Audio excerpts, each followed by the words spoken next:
Shalom, praise the lord. प्रभु आप सबको आशीष दे और अपने अनुग्रह और अपने प्रेम पे बना के रखे। आज कुछ और महत्वपूर्ण बातें इस अंत के समय में प्रभु के आगमन की और हमारे रैप्चर की और वाकई इस दुनिया पे जो घटने जा रहा है उन विषयों को लेकर मैं संक्षेप में उन बातों को लेकर आप लोगों के बीच में आया हूं। दोस्तों, इस दुनिया में कितना ही बड़ा ज्ञान का तंत्र हो, विज्ञान का तंत्र हो, इस दुनिया में है कितनी ही बड़ी नॉलेज से भरे हुए लोग क्यों ना हो, क्योंकि वचन इस बात को कहता है कि अंत के समय में ज्ञान बढ़ जाएगा और ज्ञान ही जो है वो भरमाने का कारण बनेगा। लोग परमेश्वर के ही वचनों पर प्रश्न चिन्ह उठाने लगेंगे और तरह तरह के भ्रम जो हैं इस दुनिया पे फैलते चले जाएंगे और ऑलरेडी फैल चुके हैं और फैल रहे हैं। और आप और मैं कहीं पर ना कहीं पे जाने और अनजाने गलत फहमियों का शिकार हो चुके हैं, होंगे नहीं। और इसीलिए प्रतिदिन आपने मैंने अपने आप को जांचना है कि हम मसीहत के उस मार्ग में हैं जो प्रभु ने हमारे लिए बनाया है। और किसके द्वारा हम जांच पाएंगे? केवल परमेश्वर के आत्मा के द्वारा। इसलिए दोस्तों, हमें वास्तव में अगर सही मार्गों में चलना है परमेश्वर के, तो बिना पवित्र आत्मा की अगुवाई के कोई और मार्ग नहीं है। और वास्तव में पवित्र आत्मा ही हमें सही मार्गों तक पहुंचाता है। इसलिए अब वो समय, चाहे दुनिया कितनी ही तरह की बातें कर ले, कितने ही हंसी उड़ा ले, कितने ही मजाक बना ले, कितने ही ठट्टों में उड़ा ले, कितने ही भविष्यवक्ता थे जिन्हें पकड़ पकड़ के मार दिया गया लेकिन उनकी भविष्यवाणियां पूरी हुई, कितने ही ऐसे लोग थे जिन्होंने परमेश्वर के राज्य का विस्तार किया, उन्हें पकड़ा, उन्हें मार डाला, लेकिन प्रभु का राज्य और प्रभु का कार्य पूरा हुआ, भविष्यवाणियां पूरी हुई। दोस्तों, वास्तव में इतिहास उठा के देखिए बाइबल का कि एक एक भविष्यवक्ता बुरी तरह से मारा गया लेकिन भविष्यवाणियां कभी भी झूठी साबित नहीं हुई, पूरी हुई। कहने का मतलब था कि उस वक्त भी परमेश्वर के वचन के प्रति ढीला रवैया और प्रभु को मजाक पे लेने का एक सोच लोगों के भीतर थी, या परमेश्वर को मनुष्य के ज्ञान या शारीरिक ज्ञान से तोला जा रहा था। लेकिन परमेश्वर बिना आत्मा के दृष्टिकोण से, यानी कि स्पिरिचुअल, जब तक आपका नजरिया नहीं होगा तब तक आप परमेश्वर को ना देख सकते, ना पहचान सकते, ना समझ सकते हैं। तो दोस्तों, ये बहुत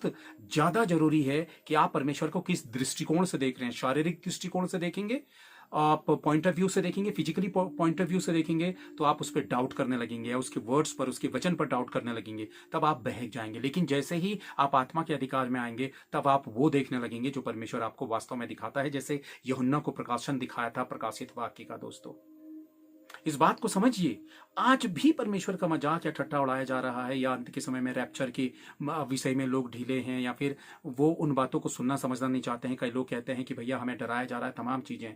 ये वही ज्ञान है जो उस समय भी था और उनका विनाश हुआ, और इस समय भी वो ज्ञान है जो प्रभु को रिजेक्ट करने की कोशिश कर रहा है। लेकिन इस जमीन में मनुष्य की बातें चाहे आसमान को छू ले, चाहे जमीन की गहराई में चली जाए, वो कितने ही बड़े प्रमाण क्यों ना ले आए, बाइबल को फेल करने की या बाइबल को झूठा साबित करने की कोशिश क्यों ना करें, पर ये याद रखें, प्रभु का कहा हुआ एक एक वचन पूरा हुआ था और हुआ है और आगे भी पूरा होने जा रहा है। ना कोई स्टोरी है, ना कोई किस्सा है, ना कोई कहानी है, ये वास्तविक सच है दोस्तों, और वो आ रहा है।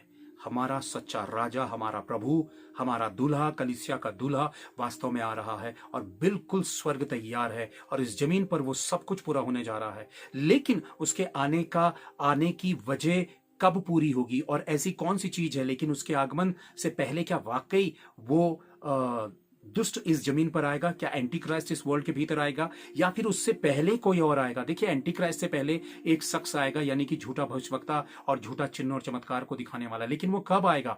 मैं वचन आप लोगों के सामने रखता हूं और वचन इस बात को क्लियर करता है। वचन देखिए, 2 थिस्सलुनीकियों अध्याय 2 वचन 3 में आप लोगों के सामने रख रहा हूं।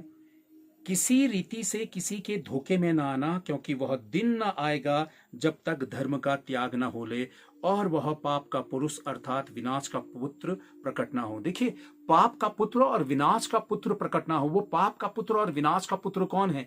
वो शैतान से पहले आएगा। ये चीज मैं आप लोगों को बताना चाहता हूं। और धर्म का त्याग ना हो ले, वास्तव में पूरी दुनिया भर पर आप देखिए, धीरे धीरे लोग धर्म का त्याग करते चले जा रहे हैं। अपनी थ्योरी, अपनी थिंकिंग वो साबित करना चाह रहे हैं। बाइबल के ऊपर भी लोगों ने अपने मेथड, अपने तरीके रख दिए हैं, यानी कि परमेश्वर को अपने ही विचारों के द्वारा नजरअंदाज कर दिया। और ये बात तो खाली नाम मात्र की रह गई है कि हाँ, प्रभु पर हम विश्वास करते हैं, लेकिन उनके काम जो हैं वो प्रभु के वचनानुसार नहीं है, यानी कि पवित्र आत्मा के साथ नहीं है। दोस्तों, तो वास्तव में सत्यता क्या है? सत्यता परमेश्वर के वचन में, धर्म का त्याग ना हो ले। और आप देखिए, नजरें रखिए, इस दुनिया पे नजरें रखिए, जो कुछ घट रहा है उसे वचन के साथ कनेक्ट करिए, वैसा ही हो रहा है। धर्म का त्याग ना हो ले और वह पाप का विनाश का पुत्र ना आ जाए। विनाश यानी कि विनाश का कारण जो बनेगा इस दुनिया का, वो पुत्र ना आ जाए। और वो कब आएगा, आगे मैं वचन आप लोगों के सामने रखता हूं, देखिएगा।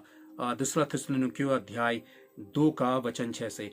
और अब तुम उस वस्तु को जानते हो जो उसे रोक रही है कि वह अपने ही समय में प्रकट हो, क्योंकि अधर्म का भेद अब भी कार्य करता जाता है, पर अभी एक रोकने वाला है, और जब तक वह दूर ना हो जाए तब तक रोके रहेगा।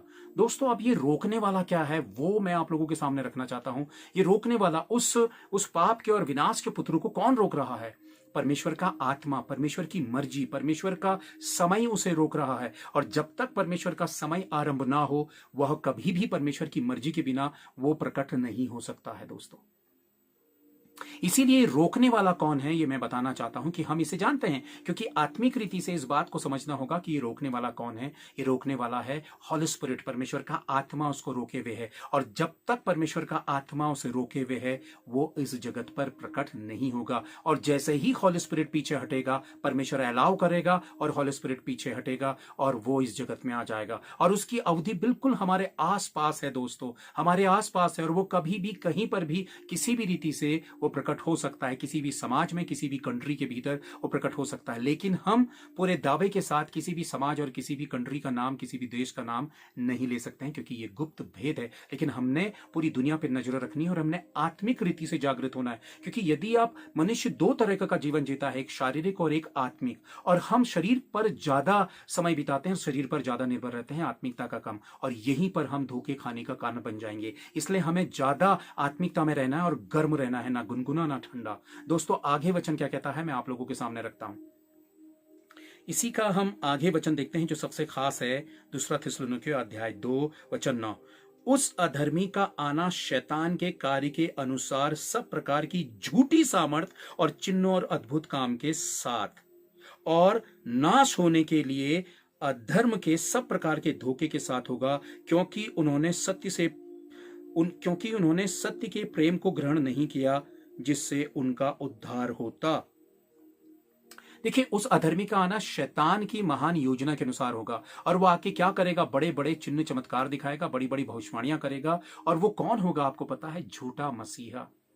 झूठा मसीहा होगा दोस्तों। और वो इस कदर आएगा, ऐसी धार्मिकता का ओढ़ना लेकर आएगा, ऐसे ऐसे भले काम कर कर वो इस दुनिया पे दिखाएगा। बीमारों को चंगा करेगा, रोगियों को चंगा करेगा, और अंधों को आंखें देगा, लंगड़ों को पैर देगा, बड़ी बड़ी बीमारियों को वो खत्म कर देगा, दुष्ट आत्माओं को निकालेगा।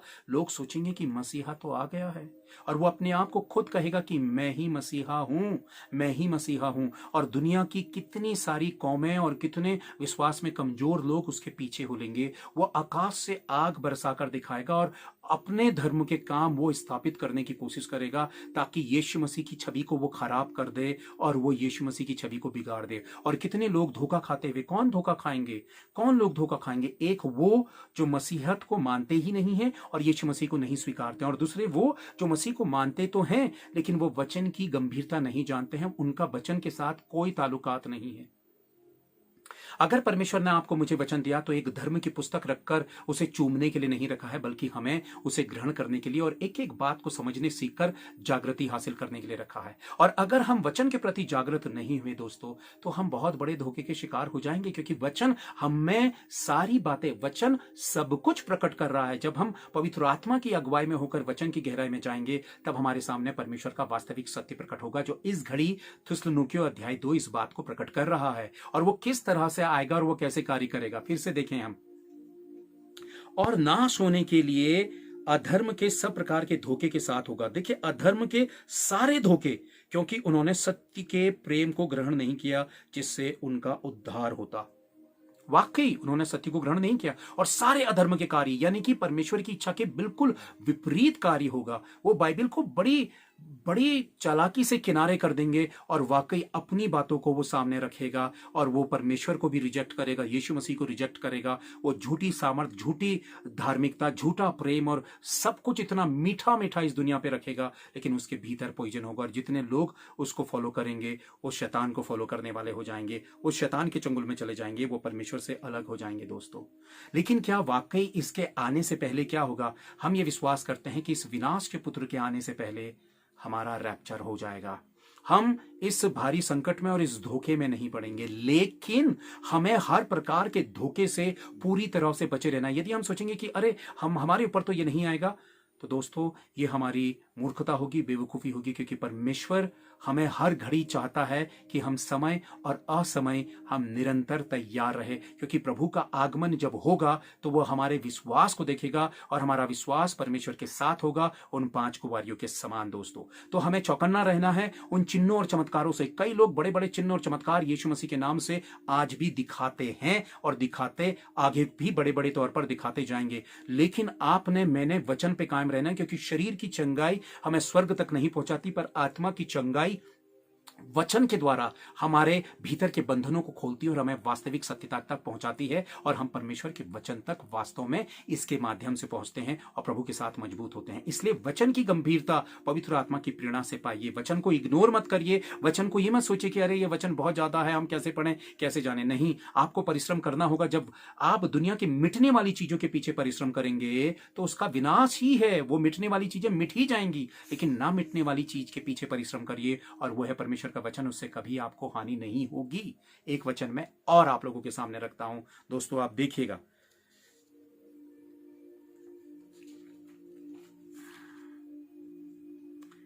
पहला थिस्सलुनीकियों अध्याय 5 वचन 4 हम देखते हैं दोस्तों। पर हे भाइयों, तुम तो अंधकार में नहीं हो कि वह दिन तुम पर चोर की नाई आ पड़े। वचन क्या कहता है कि तुम अंधकार में नहीं हो कि तुम पर वो दिन चोर की नाई आ पड़े। प्रभु ने कहा मेरा आना चोर की नाई होगा, लेकिन हम तो अंधकार में नहीं। अंधकार में नहीं का मतलब है कि हम प्रभु की ज्योति में, और प्रभु की ज्योति किस में है? परमेश्वर के वचन में। यानी कि हमें वचन का ज्ञान है, तो जब तक हम वचन के साथ हैं हम ज्योति में हैं, और जैसे ही वचन हमारे साथ नहीं है हम ज्योति में नहीं हैं। और जैसे ही हम ज्योति में नहीं हैं तो मसीह का आना हमारे लिए चोर की नाई हो जाएगा, और यदि हम ज्योति में हैं तो हमारे लिए प्रभु का आना चोर की नाई नहीं होगा, क्योंकि वो अपने आगमन से पहले हमें जरूर आत्मिक रीति से संकेत देगा। आगे हम वचन देखें। क्योंकि तुम सब ज्योति की संतान हो और दिन की संतान हो, हम ना रात के हैं और ना अंधकार के हैं। देखिए, हम ज्योति की संतान हैं, हम रात के नहीं हैं। रात यानी कि वो अंधेरा, यानी कि शैतानियत। यहां पे ये दुनियावी रात की बात नहीं की जा रही है, यहां पे आत्मिक रात की बात की जा रही है, यानी कि शैतानी रात की बात की जा रही है। और हम दिन की संतानें हैं, यानी कि दिन में उजाला रहता है, और यीशु मसीह क्या है? हमारे जीवन की ज्योति है, और उसी ज्योति में हम चलकर सत्य मार्गों को पहचानते हैं। हम गड़बड़ी में ना पड़े। एक वचन हम और देखें, इसी का हम आगे देखते हैं। इसलिए हम औरों की नाई सोते ना रहें, वचन 6। इसलिए हम औरों की नाई सोते ना रहें, पर जागते और सावधान रहें, क्योंकि जो सोते हैं वे रात ही को सोते हैं, और जो मतवाले होते हैं वे रात ही को मतवाले होते हैं। हम औरों की नाई सोते ना रहें। सोते रहे ना रहे का मतलब है लापरवाह, संसार के साथ मिलना, शरीर के साथ मिलना, इग्नोर करना, परमेश्वर की बात को इग्नोर करना, वचन के प्रति और प्रार्थनाओं के प्रति लापरवाह होना। और यही लापरवाही हमारे लिए एक बड़ा गड्ढा तैयार करती है। जब मुश्किल और परेशानी आती है तब हम हाँफते हैं, चीखते हैं, चिल्लाते हैं, फिर हम कहते हैं कि प्रभु तू कहाँ है? वाकई प्रभु जहां था वही है। हम नहीं अपनी जगह छोड़ी और हम ही जगह छोड़कर पीछे हट जाते हैं, और सिर्फ हम अवसरवादी बनते हैं, मुश्किलों में प्रभु को तलाशते हैं। बुद्धिमान व्यक्ति चट्टान पर घर बनाता है, और चट्टान पर घर बनाने वाला व्यक्ति वो है जो वचन के साथ जीता और वचन को थाम के रखता है, और वो अचानक हम पर ना पड़े, वो हालात हमारे ऊपर हावी ना हो। दोस्तों, इसीलिए वचन इसलिए कहता है, इसलिए हम औरों की नाई सोते ना रहें। संसार सो रहा है क्योंकि वो सुनना ही नहीं चाहता, एक कान से सुन के दूसरे कान से निकाल रहा है, लेकिन हमने सोना नहीं है। इसलिए जाग जाइए, जाग जाइए, अपने आप को जगाइए, अपने परिवार को जगाइए, अपने भाई बहनों को जगाइए, अपने मित्रों को जगाइए, अपने समाज को जगाइए, और जगाकर इस बात को कहिए कि प्रभु का आगमन बहुत नजदीक है। किससे कहानी नहीं है, ये वास्तविक सत्यता है। जब पैरों के नीचे से जमीन खसकेगी और इंसान का कलीजा उसके मुंह पर आ जाएगा इस वास्तविक सच्चाई को देखने के लिए। और बहुत ही दुख और अफसोस की बात है कि शैतान और भरमाने वाली आत्माओं के चक्कर में पड़ने वाले वो लोग जिन्होंने ढिठाई बरती और जिन्होंने ढीला रवैया अपनाया, वो इसी जमीन पे छूट जाएंगे। लेकिन जो विश्वास के साथ दुख उठाते हुए प्रभु का दामन थाम कर प्रभु के पीछे चले, वो वाकई उठा लिए जाएंगे। और ये भ्रम इंसान के सामने से टूट जाएगा कि इन बातों में कितनी सच्चाई और कितना झूठ है। ये भ्रम बहुत जल्दी प्रभु तोड़ने वाला है, क्योंकि परमेश्वर यीशु मसीह की बातें, बाइबल की बातें आज तक किसी भी कीमत पे कोई व्यक्ति ये नहीं कह सकता है कि ये झूठी हैं। हर एक भविष्यवाणी और परमेश्वर की हर एक बात पूरी भी है दोस्तों। इसलिए मेरी आप लोगों से अपील है कि प्रभु का आगमन बहुत नजदीक है। उस पाप के और विनाश के पुत्र को पहचानिए, क्योंकि उसकी एंट्री होने वाली है, और रैप्चर के लिए तैयार होइए। अगर आप ढीले रहेंगे तो आप इस दुनिया पर उस क्लेश काल को, सताव को सहने के लिए इसी जमीन पे छूट जाएंगे, क्योंकि परमेश्वर की वो पहला फल जो आत्मा से तैयार है वो प्रभु के साथ उठा लिया जाएगा। और मैं विश्वास करता हूं कि आप और मेरा विश्वास मजबूत हो। वचन पर नजर रखें, प्रभु पर नजर रखें और झूठी शिक्षा से बचें। प्रभु का आगमन बहुत नजदीक है। प्रभु आप सबको आशीष दे, अपने अनुग्रह, अपने प्रेम पे बना के रखे। Thank you. Praise the Lord.